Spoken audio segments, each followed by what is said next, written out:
এমনটা যে হবে আমি আগে থেকেই ধারণা করে রেখেছিলাম। একটু আসছি বলে ওখান থেকে উঠে নিজের রুমে চলে গেলাম। আমার টাকায় কেনা আমার আর আমার ছেলের সব প্রয়োজনীয় জিনিস একটা ব্যাগে ভরে রুম থেকে বেরিয়ে এলাম।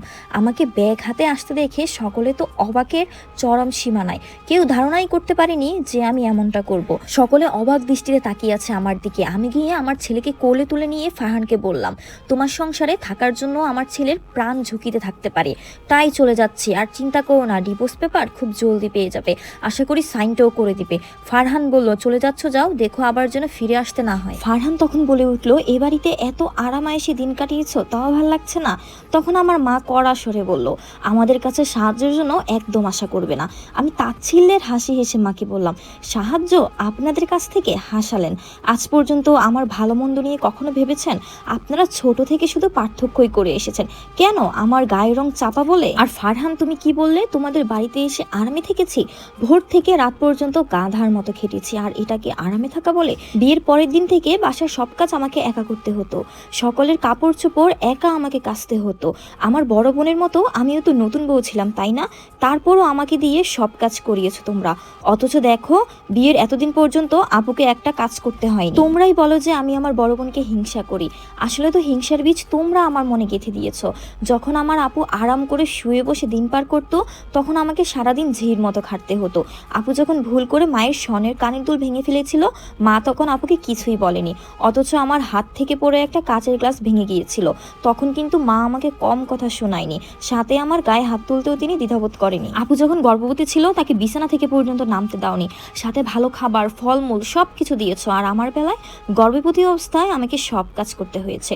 আর ফলমূল তো দূরের কথা, পেট ভরে কখনো খেতে পর্যন্ত দাওনি। গর্ভবতীদের কত কিছু খেতে মন চায়, তোমাকে বললে তুমি কি কখনো কিছু এনে দিয়েছো? তোমার কাছে আমি ছিলাম শুধুমাত্র শারীরিক চাহিদা মেটানোর মাধ্যম। যখন আমার লেবার পেন উঠেছিল, তখন তোমরা আপুকে নিয়ে অনেক বেশি ব্যস্ত ছিলে।